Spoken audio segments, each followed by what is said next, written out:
on regarding the religion, and after understanding the importance and discussing about the definitions of religion, we see that the religion is very important in our life, and this religion how we can achieve that we had already discussed that this religion is again of two types in terms of Buddha.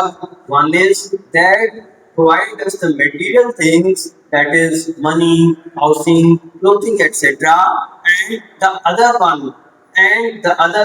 that is that provide us the means of religion, means of Buddha, that is in terms of worship to the gods, Aham, the Muni Maharaj, and all other things. And the last thing we discussed yesterday that the ultimate goal in our life, that is the Sanlekhana Samadhi that we had discussed, that is the ultimate aim of this life that can be achieved only by way of the Buddha in terms of religion. Now, the definitions by the different scholars we had already discussed. That too, again we are going to discuss, and the other definitions by the different scholars that those definitions we will see today. बंधुओं, चर्चा चल रही थी धर्म के विषय में कि धर्म क्या है, धर्म का हमारे जीवन में क्या महत्व है, कैसे उस धर्म को हम अपने जीवन में प्राप्त कर सकते हैं, क्या उससे हमें उपलब्धियां होती हैं और कौन उस धर्म को प्राप्त कर सकता है। हमने देखा कि जीवन में जितनी भी उपलब्धियां हैं वो कैसे प्राप्त होती हैं, धर्म के द्वारा प्राप्त होती हैं। चाहे मकान है, चाहे रोटी है, चाहे कपड़ा है, चाहे कोई भी हमारी रिक्वायरमेंट है, कोई भी हमारी आवश्यकता है, उनकी पूर्ति धर्म के द्वारा ही होती है। जिन व्यक्तियों के जीवन में धर्म होता है उनके लिए ये चीजें सब सहजता में प्राप्त हो जाती है। तो उसका कारण क्या है? उसका कारण है पुण्य की प्राप्ति। पुण्य की प्राप्ति, धार्मिक कार्यों से पुण्य की प्राप्ति होती है, और ये पुण्य हमारे लिए, जब हमारे लिए जो चीज चाहिए हो वो हमारे लिए लेकर सदा खड़ा रहता है। पानी की आवश्यकता है तो पानी पिलाने वाला मिल जाएगा, भोजन की आवश्यकता है तो भोजन कराने वाला मिल जाएगा, और जो भी हमारी आवश्यकताएं हैं वो सभी हमारे लिए प्राप्त हो जाती है। दूसरी बात यह है कि पुण्य भी दो प्रकार का होता है, एक पापानुबंधी पुण्य और एक पुण्यानुबंधी पुण्य। तो ये पापानुबंधी पुण्य है वो तो मात्र इन रोटी कपड़ा मकान आदि चीजों को देता है, लेकिन पुण्यानुबंधी पुण्य का प्रभाव है कि हमारे लिए पुनः पुण्य कमाने का एक अवसर, पुण्य कमाने का अवसर। आप देखिए, आप लोग पूजन कर रहे हैं, विधान कर रहे हैं, जितने भी आप भगवान का अभिषेक कर रहे हैं, ये सब कैसे यूं ही किसी के भाव नहीं हो जाते। ध्यान रखना, हर किसी के भाव नहीं हो जाते भगवान के अभिषेक करने के, पूजन करने के, मुनियों के प्रवचन सुनने के, आहार दान देने के, भैया हर किसी के लिए ये प्राप्त नहीं होते। एकमात्र पुण्यानुबंधी पुण्य का प्रभाव है, जिसकी सत्ता में होगा उसी के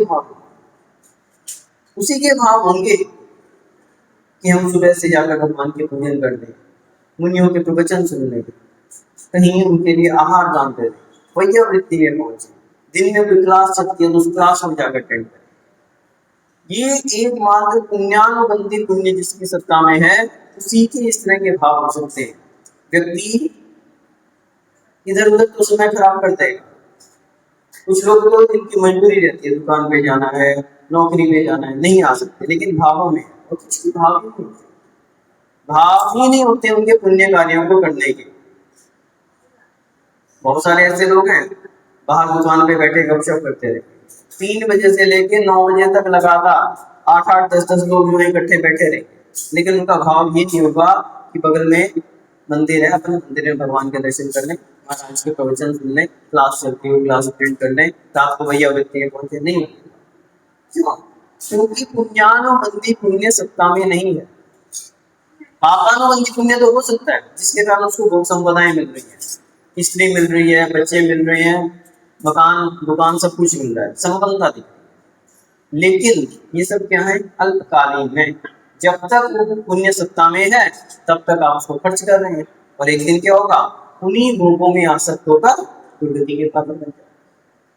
तो ये जो जितनी भी चीजें हैं एकमात्र पुराना पुण्य है, बासी खा रहे हैं, बासी खा रहे हैं। इस कारण आप जो है आपको लग रहा है कि ठीक है हमारे पास बहुत कुछ है, हमें क्या आवश्यकता पड़ी है धर्म करने की। लेकिन जिस दिन ये समाप्त हो जाएगा उस दिन रोड पे जैसे किसी का बैंक बैलेंस खत्म हो जाता है तो क्या होता है, रोड पे आ जाता है। अब उसके पास खर्च करने के लिए कुछ नहीं, क्योंकि उसने अपने बैंक में नया पैसा जमा नहीं किया। जब तक नया पैसा जमा नहीं करेगा तो पुराना खर्च करता जाएगा, तो दिन समाप्त हो जाएगा। उसी प्रकार से ये पुण्य का बैलेंस है, जो आप बार बार इसको पुण्य क्रियाओं के द्वारा जोड़ते जाओगे तो ये बना रहेगा, अन्यथा क्या होगा, एक दिन समाप्त हो जाएगा और आप उस दिन रोड पे। तो इसके लिए हमें उस धर्म की, जिसकी हमारी चर्चा चल रही थी, उस धार्मिक क्रियाओं की, उस धर्म को हमें अवश्य ही अपने हृदय में धारण करना चाहिए। और मात्र क्रियाओं में ही नहीं, मात्र ऐसा ही नहीं कि हम लोग, बहुत सारे लोग धर्म तो करते हैं लेकिन धर्म के वास्तविक स्वरूप को नहीं समझ पाते। धर्म वास्तविकता में है क्या, किस चिड़िया का नाम है, इसको जानने का कभी प्रयास नहीं करते। आप सारे, बहुत सारे लोग हैं, बहुत अच्छी भावनाएं हैं, सुबह से पूजन करते हैं, अभिषेक करते हैं, जितना बन सके सारे कार्यक्रम के सारे धार्मिक क्रियाएं करते हैं। लेकिन क्या हम ये सब क्रियाएं क्यों कर रहे हैं? हमारा प्रवचन जो होता है उसमें सबसे बड़ा क्या रहता है, क्यों। कोई भी कार्य करो तो उसके पीछे क्यों लगा दो, मैं ये कार्य कर रहा हूँ तो क्यों कर रहा हूँ, लक्ष्य होना चाहिए उसके पीछे। तो उस लक्ष्य का जब तक हमारे पास निर्धारण नहीं है तो आप चलते तो जा रहे हो, लेकिन किस दिशा में चल रहे हो, कहाँ पहुंचना है, कौन सी हमारी मंजिल है, उसका भी हमें ज्ञान होना चाहिए। जब तक वो ज्ञान हमें नहीं है तब तक हम वास्तविक फल की प्राप्ति नहीं कर सकते।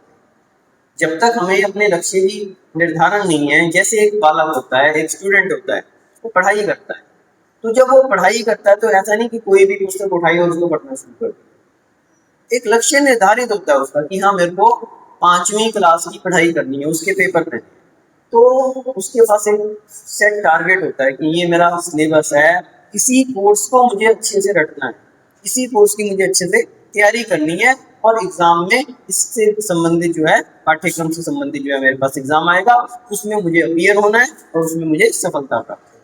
तो वो लक्ष्य को लेके जब चलता है तो उसमें मेहनत करता है, उसमें उसका एक टारगेट रहता है कि हाँ मेरे पास 4 महीने बचे हैं, 4 महीने में मुझे इतना काम करना है, इतने इतने सब्जेक्ट हैं मेरे पास, इतना समय मुझको इस सब्जेक्ट को देना है, इतना समय इस सब्जेक्ट को, इतना सब्जेक्ट अमुक सब्जेक्ट को देना है, इतना समय मुझे रिवीजन के लिए बाकी बचा के रखना है। ऐसा नहीं कि एक बार पढ़ लिया तो पर्याप्त, रिवीजन भी करनी है मुझे, 2 बार 3 बार भी रिवीजन करनी है।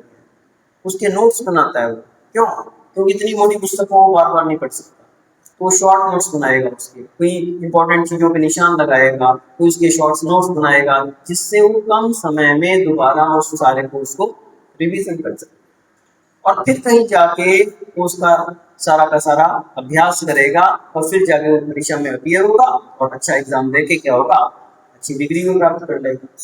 तो जो पढ़ाई कर रहा है, पढ़ाई तो दूसरा व्यक्ति भी कर रहा है, कोई न्यूज़पेपर पढ़ रहा है, कोई मैगजीन पढ़ रहा है, कोई इधर उधर के उपन्यास पढ़ रहा है, लेकिन जो व्यक्ति एक लक्ष्य को निर्धारित करके कि हाँ हमें इस दिशा में पढ़ाई करनी है, तो कुछ उपलब्धि प्राप्त कर सकता है। पढ़ने वाले तो बोल सकते हैं। उसी प्रकार से उस धर्म से जो उपलब्धियां होती हैं वो किसको होती हैं, जो एक लक्ष्य बना के कि हाँ हमें ये धर्म कर रहे हैं तो क्यों कर रहे हैं, उन क्रियाओं को कर रहे हैं तो उनके पीछे क्या कारण है, उसको समझकर जो कार्य करता है निश्चित रूप से वो उपलब्धि होगा। तो जिस धर्म की हम बात कर रहे थे, जिसके विषय में हमने बहुत सारी डेफिनेशंस को समझा था, कहीं वस्तु स्वरूप धर्मों की बात हमने की थी कि वस्तु का स्वभाव क्या है, धर्म है। अहिंसा जिसका लक्षण है, अहिंसा परमो धर्म की हमने बात कही थी। धर्मोदया विशुद्धो हमने कहा था, जीवानम रत्नम धर्मम चारित्रम खलु धर्मम दंसम मूलम धर्मम सदृष्टि ज्ञान वृत्तानि धर्मम धर्मेश्वरा विष्णु। ये सारी की सारी बातें हमने की उस धर्म को समझने के। तो उन सब से जाकर क्या क्रक्स निकला था, उस कोई बता सकता है कि ये सारी बातें जो हमने की थी तो इन सब के पीछे सार क्या निकला था, क्या सार निकला कि वो धर्म वास्तविकता में क्या है। मोक्ष मार्ग, ये तो मार्ग है, अल्टीमेट टारगेट क्या है? ये तो मार्ग है। सदृष्टि ज्ञान वृत्तानि धर्मम धर्मेश्वर सम्यक दर्शन ज्ञान चारित्राणि मोक्ष मार्ग, ये तो मार्ग है। ये जितनी भी क्रियाएं आप करें ये क्या है? मार्ग है। लक्ष्य क्या है? क्या बोले? संलेखना पूर्वक समाधि मरण करना, ये इस जन्म का टारगेट है। इस जन्म का टारगेट है, क्योंकि क्योंकि वास्तविक टारगेट, वास्तविक अचीवमेंट क्या है? वो मोक्ष है। ये तो मोक्ष मार्ग है सदृष्टि ज्ञान वृत्तानि, लेकिन लक्ष्य क्या है? मोक्ष है, मोक्ष की प्राप्ति। और संलेखना पूर्वक समाधि की जो कल हमने बात की थी, वो इसलिए की थी क्योंकि वर्तमान में मोक्ष नहीं है, लेकिन इसलिए हम क्या टारगेट बना सकते हैं? कम से कम संलेखना पूर्वक समाधि मरण करके हम 7-8 गांव में अधिक से अधिक उस मोक्ष को प्राप्त कर सकते हैं। तो मुख्य रूप से जो इसका टारगेट है, जो लक्ष्य, वो क्या है? मोक्ष की प्राप्ति। और मोक्ष का स्वरूप क्या है? मोक्ष का स्वरूप क्या है? वो तो मार्ग है, समय दर्शन ज्ञान चारित्र। मोक्ष का स्वरूप क्या है? मोक्ष कहते हैं किसे? मोक्ष यानी आत्म सुख, आत्म सुख। मोक्ष की बात करें तो मोक्ष का अर्थ क्या है?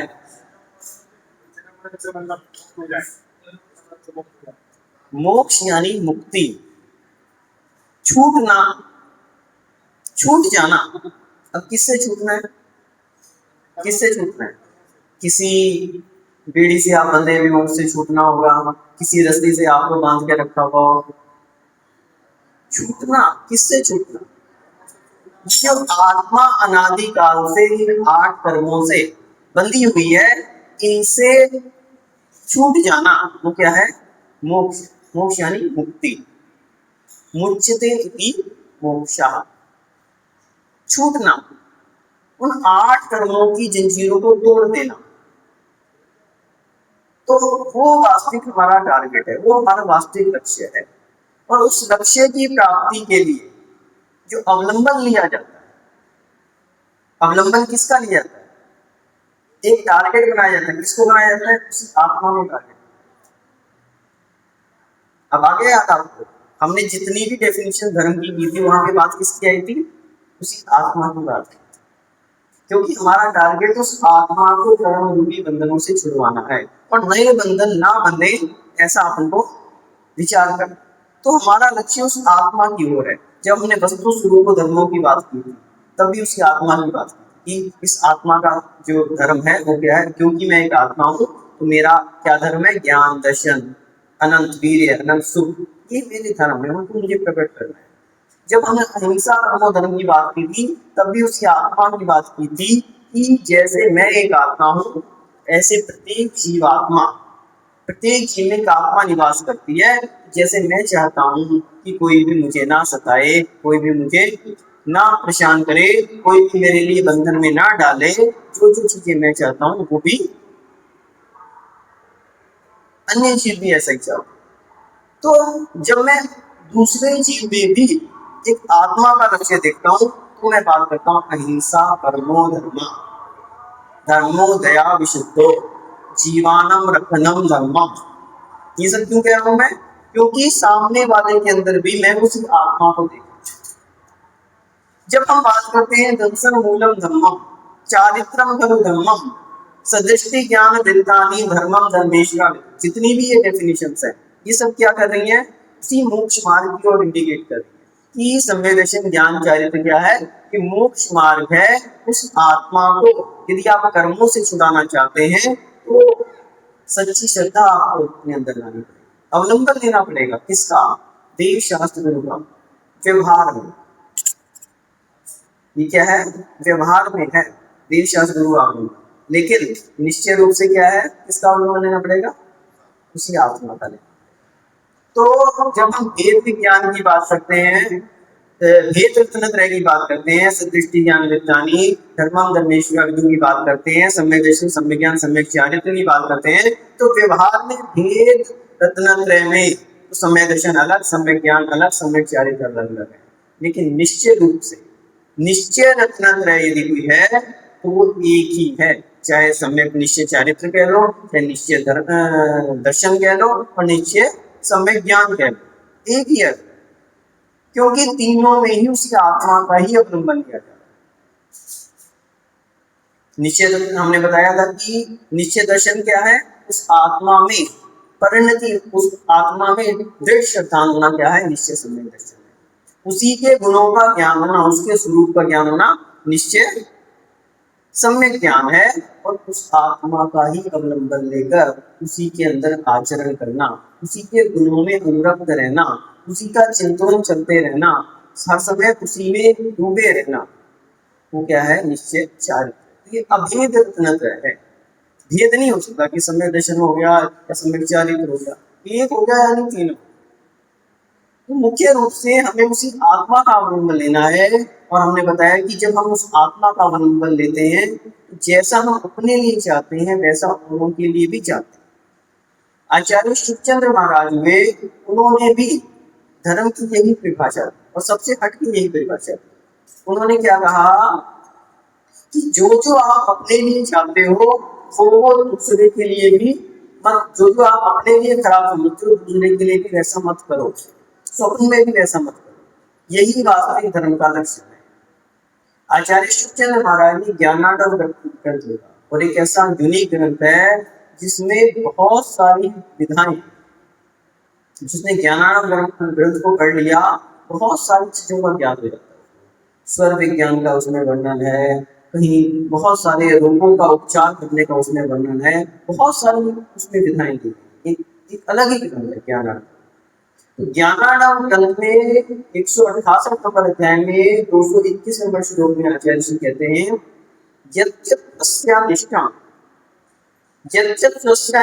तत्तद् वाक्काये कर्मभि कार्यं स्वप्ने बिना परेशान धर्मस्य आग्रह। कितनी अच्छी बात है। जो जो बात आपको अनिष्ट लगती है, किसके लिए, स्वस्थ, अपने लिए आपको जो जो बात खराब लगती है, तत्तद् वाक्काये कर्मभि कार्यं स्वप्ने बिना परेशान, दूसरों के लिए स्वप्ने बिना करे, स्वप्न में भी वो बातें, वाक काय कर्म भी कार्य, वाक यानी मन, काय यानी शरीर से, और चित्त यानी मन से, यानी मन वचन काय से वो सभी बातें परेशान, दूसरों के लिए स्वप्ने बिना कार्य, स्वप्न में भी मत करो। जो बात आपको खराब लगती है वो दूसरे के लिए स्वप्न में भी मन वचन काय से ना करो। धर्मस्य अग्रम, बोले धर्म का ये पहला लक्ष्य। शुरुआत यदि कहीं धर्म की है तो यहीं से है, बाकी सारी चीजें पूजन करना, पाठ करना, विषय करना, सब बात की पद्धति है। सबसे पहले सबसे जरूरी अगर कुछ है तो उस धर्म को समझना जरूरी है, उसको समझना जरूरी है। पता लगा कि हमने धर्म को समझा ही नहीं और बस दौड़ते जा, कहाँ जाना है मंजिल का पता ही नहीं। बोलिए पहले उस मंजिल का तो निर्धारण कर लो, तो आपका दौड़ना सब, और आपने उस मंजिल को ही नहीं समझा और भागते जा रहे हो तो पता नहीं कहाँ के कहाँ पहुंचो। तो आचार्य शिवचंद्र महाराज ने बात कही कि वो धर्म का पहला लक्षण है, पहले लक्षण को समझ लो, पहले वो मानवता अपने हृदय में आ जाए। वो मानवता भी यहाँ पर छोटी पड़ जाती है, यहाँ तो जीव मात्र की बात, मानवता में तो व्यक्ति मात्र मनुष्यों का ध्यान रखता है, यहाँ तो प्राणी मात्र की बात है, एक इंद्रिय से लेकर पंच इंद्रिय तक सभी की बात है। यदि कोई आपको मारता है, पीटता है, कहीं बंद करता है, आपको बुरा लगता है तो दूसरे को भी मत मारो, दूसरे को भी कष्ट मत दो। यदि आपका बॉस आपको समय पर तनख्वाह नहीं देता तो सोचो कि आपका भी अगर कोई नौकर है तो उसको भी समय पर तनख्वाह देनी चाहिए। यदि आपके लिए कोई भूखा रखता है तो आपको अच्छा नहीं लगता, तो आपको अपने पशुओं को भी समय पर भोजन देना चाहिए। गाय है, भैंस है, घोड़ा है, कोई आपको ज्यादा काम करवाए, लेट समय तक बैठा ले तो आपको खराब लगता है। तो आप अपने भी नौकरों से वैसा ही व्यवहार करो, अपने घोड़े पर भी उतना ही भार ला दो जितना वो सह सकता है। कोई आपका धन चुरा के ले जाए तो आपको खराब लगता है, निश्चित है चोरी मत करो। कोई आपसे झूठ बोल दे तो आपको अच्छा नहीं लगेगा, तो झूठ मत बोलो। किसी के साथ कुशील व्यवहार मत करो। पांचों पापों को छोड़ने की जो बात है, वास्तविकता में कहां से आई है? पीछे कंसेप्ट है कि जो जो चीज आपको खराब लगे बस लगाते जाओ, एक एक चीज को लगाते जाओ। भारत का जो संविधान है वो किस आधार पे खड़ा है पता है? भगवान महावीर स्वामी के जो पंचशील सिद्धांत हैं उन्हीं को आधार लेकर संविधान बना। आपको मालूम है ये बात? डॉक्टर भीमराव अंबेडकर ने जब संविधान लिखने की बात आई तो संविधान लिखने से पहले 6 महीने तक नागपुर यूनिवर्सिटी में रहकर जैन शास्त्रों का अध्ययन, जैन शास्त्रों का अध्ययन, और भगवान महावीर स्वामी के पंचशील सिद्धांतों पर अहिंसा, सत्य, अचौर्य, अपरिग्रह, ब्रह्मचर्य, इन सिद्धांतों को ध्यान में रखते हुए संविधान की रचना। और इसी कारण उन्होंने क्या किया, भगवान महावीर स्वामी का फोटो संविधान के पृष्ठ नंबर 63 पर। पार्लियामेंट में ये बात आई कि एक और आप धर्मनिरपेक्षता की बात कर रहे हो, दूसरी ओर एक धर्म विशेष के तीर्थंकर का फोटो दे रहे हो, तो ये तो बात आपस में कॉन्ट्राडिक्ट है। तो उन्होंने कहा नहीं, ये धर्म विशेष के तीर्थंकर जरूर है, लेकिन यहाँ पर जो फोटो दी है वो इस संविधान के आधारभूत होने के कारण उनका फोटो दिया गया है। यदि इस फोटो यहाँ से अलग कर दिया जाए तो इस संविधान में ही कुछ नहीं बचेगा। और आप देख रहे हैं कि आज तक वो संविधान में फोटो जो का जो लगा। तो ये जो पंचशील सिद्धांत हैं वास्तविकता में क्या है? ये मानवता के सिद्धांत।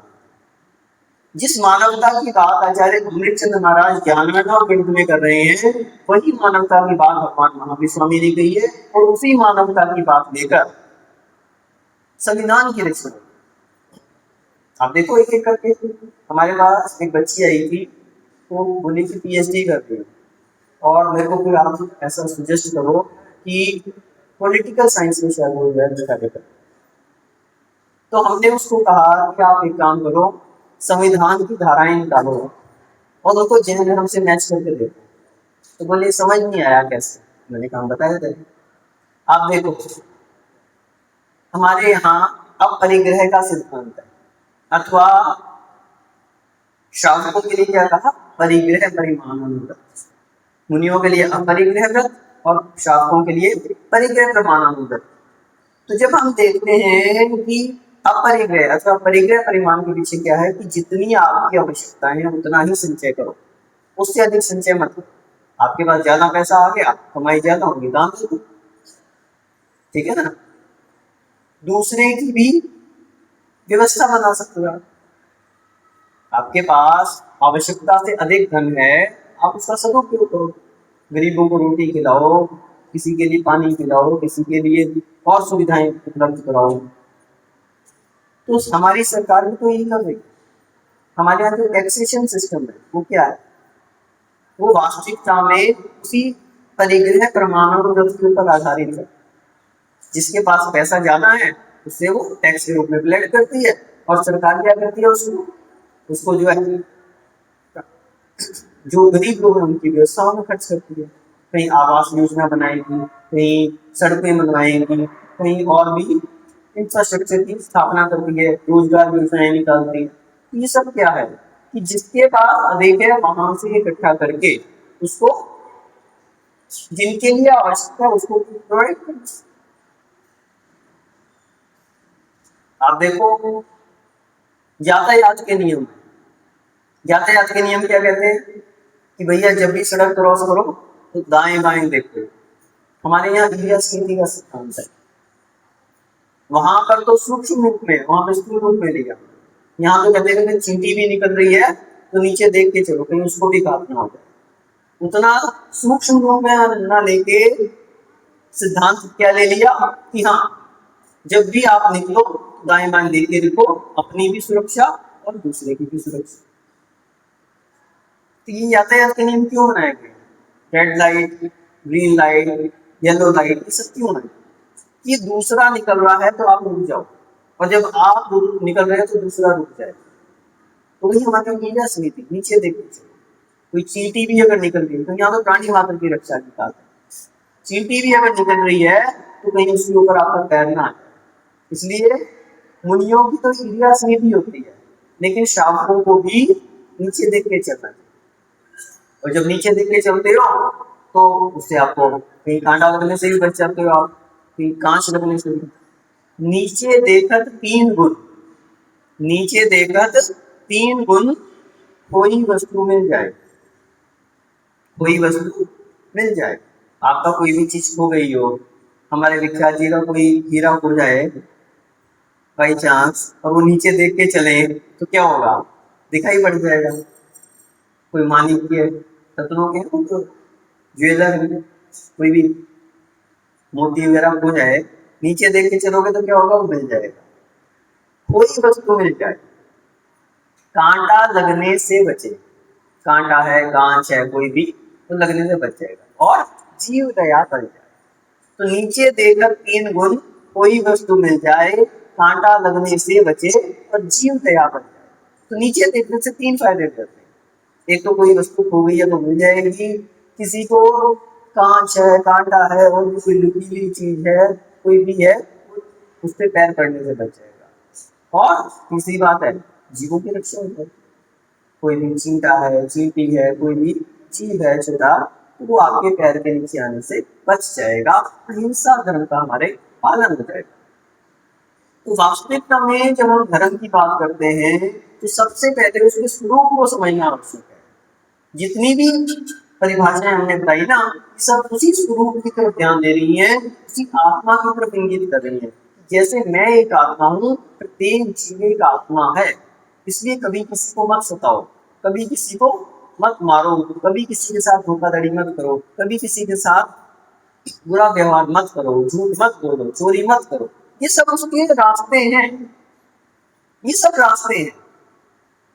और तो क्या, जितना भी आप पूजन पाठ करते हो, अभिषेक करते हो, ये सब भी क्या है? तो वास्तविकता में हम देव शास्त्रों का अवलंबन ले रहे हैं, उनकी पूजन अर्चन कर रहे हैं, उनके गुणों को अपने हृदय में प्राप्त करने के लिए।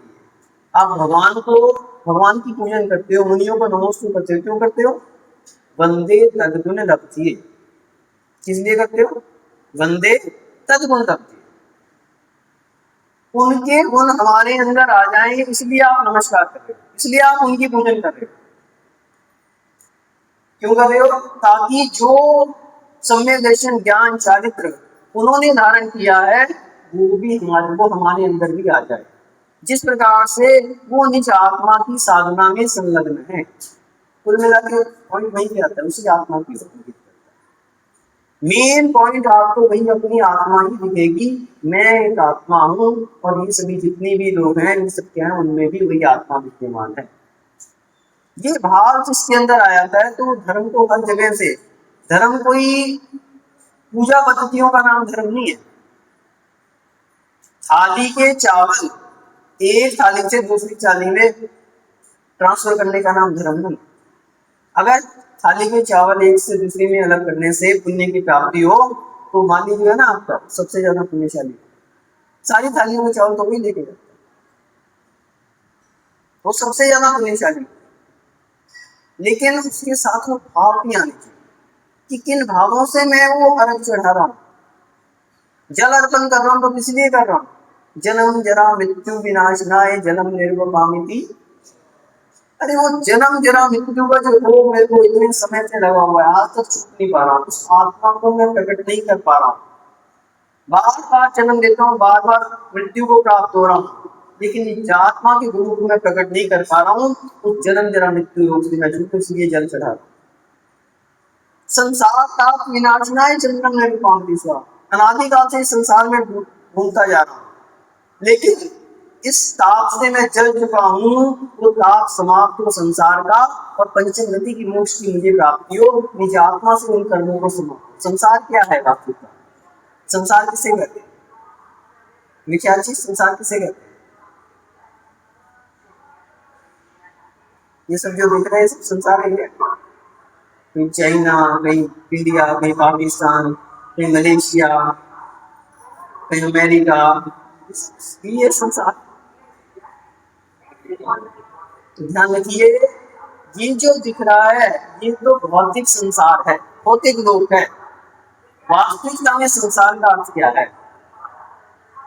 आप कह रहे हो संसार को समाप्त करने की बात कर रहे हो, तो संसार को समाप्त करने का मतलब फिर तो ये जो चाइना और उसमें युद्ध चल रहा है, इसमें आपके अमेरिका में और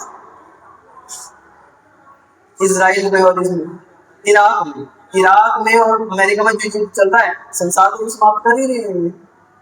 तो फिर सबसे ज्यादा धार्मिक तो यही लोग हो गए।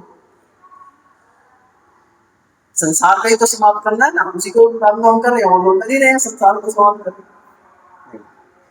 उस संसार से हमें कोई प्रयोजन नहीं। संसरते ही संसारा, जहां संसरण होता है वो संसार है।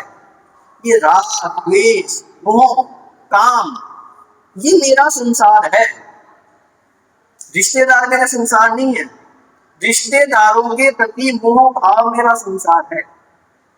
भगवान महावीर स्वामी ने जब घर छोड़ा तो उनकी मां रो पड़ी कृष्णा में, और उसको ताना देती है कि तू मुझे रुला के जा रहा है, क्या तू प्राप्त कर पाएगा?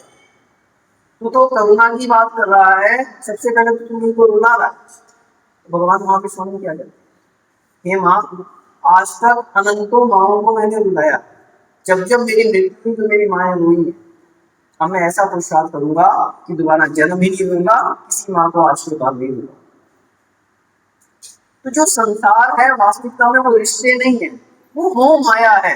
उस मोह माया का अंत करना है हमें, भौतिक संसार का अंत नहीं करना है। नहीं तो आप लोग भी अमेरिका और इराक की तरह से एक एक मिसाइल लेकर तैयार हो जाओ, चलो संसार का अंत करते हैं। तो वास्तविकता में धर्म को जब हम समझते हैं, एक एक चीज को आप लोग पूजन करते हैं, बहुत अच्छी बात है, लेकिन हम कहते हैं कि पूजन से भी महत्वपूर्ण प्रवचन है, क्योंकि वो पूजन जो आप कर रहे हैं उसका लक्ष्य आपको मालूम नहीं है। हमारे दादाजी करते थे, हमारे पिताजी करते हैं, हम भी कर रहे हैं। हमारी मम्मी किया करती थी, हमारी सास करती थी, तो हम भी कर रहे हैं। बस पढ़ते जा रहे हैं, चावल चढ़ाते जा रहे हैं, अर्घ समर्पित करते जा रहे हैं, क्योंकि भाव हमारे अंदर नहीं आ पा रहे। अक्षय पद प्राप्त है, अब सामने अरे उस अक्षय पद का एक बार ध्यान तो वो अक्षय पद है क्या, उसके स्वरूप का चिंतन करने का प्रयास करो। तब काम मान विध्वंसना है, पुष्पम निर्वपामित ईश्वर पढ़ते जा रहे हैं। क्या आज तक हमारी काम वासना समाप्त हुई? क्या आज तक हमने उस ब्रह्मचर्य रथ को अंगीकार करने का प्रयास किया? क्या आज तक हमने भाव भी बनाया कि जीवन के अंत में हमें संलेखना पूर्वक भरण करना है, उस ब्रह्मचर्य रथ की पराकाष्ठा में आना है? क्या आज तक आपके भाव बने? मात्र चेहरे का नाम धर्म नहीं, शुद्धारोप विनाश है। कैसे समाप्त होगा वो शुद्धारोप? और जिस दिन समाप्त होगा उस दिन परेशान हो जाओगे। आप लोग चावल तो खिलाते हो, शुद्धारोप विनाश में नैवेद्य निर्वाण के स्वाद, और 2 दिन भूख ना लगे तो डॉक्टर के पास जाते हो, भूख नहीं लगे। सही कह रहे हैं ना? तो क्या वास्तविकता में वो भाव लेकर चढ़ा दो तो मेरा शुद्धारोप समाप्त हो जाए? आहार, मैथुन, भय, ये सारी संज्ञाएं जो हैं मनुष्य में पाई जा रही हैं। हम बोलते जरूर है कि इनको हमें समाप्त करना, लेकिन अंदर से हमारे भाव नहीं होते। आहार संज्ञा, एक बार भूख ना लगे डॉक्टर के पास भागते हैं।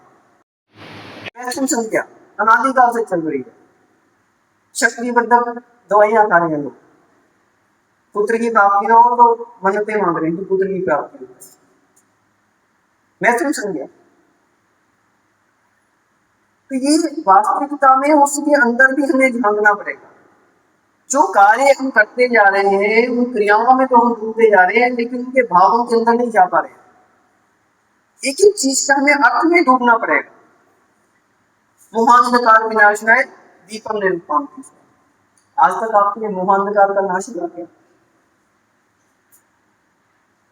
कुछ प्रतिशत तो कम हुआ। आप लोग डेली पूजन करते हो, 4-4, 5-5 पूजन करते हो, 4-4, 6-6 बार मोहांधकार विनाशनाय दीपम निर्वापम स्वा करते हो, 20-20, 25-25 साल से करते जा रहे हो।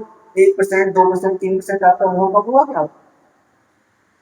बच्चों के प्रति, पति के प्रति, फैमिली के प्रति, धन संपदा के प्रति, भगवान के प्रति, किसी चीज के प्रति आपका मोह कम हुआ आज तक? कुछ प्रतिशत भी कम हुआ? मात्र क्रियाएं करते। क्यों?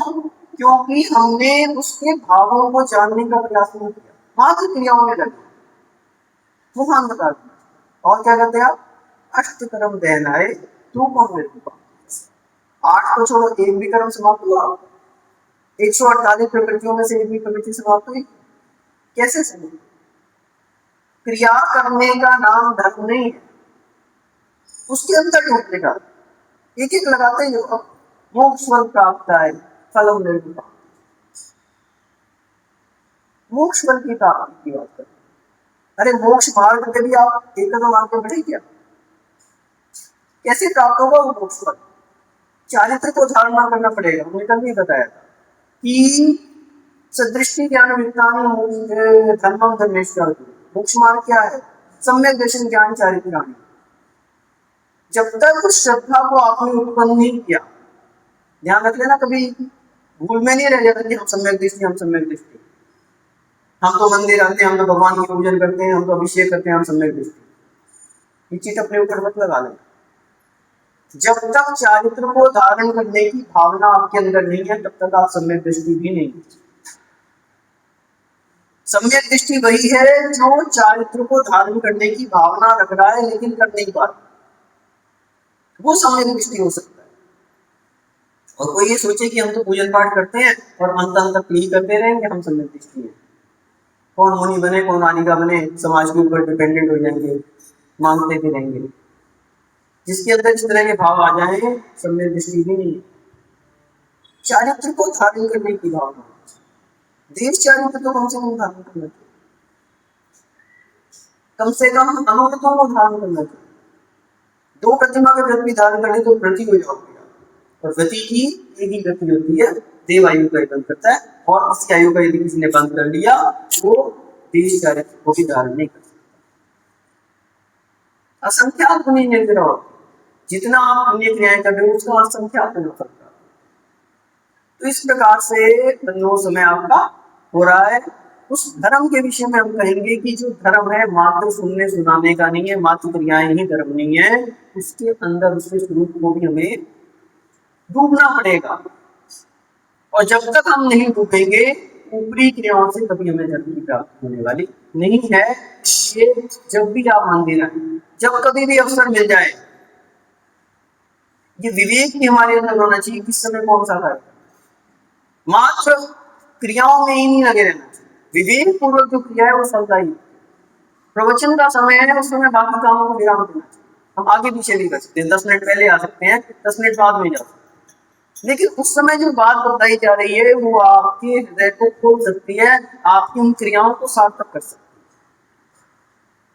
आहार दान का अवसर आ जाए, सारे काम छोड़ने चाहिए, उसमें पहुंचना चाहिए। क्यों?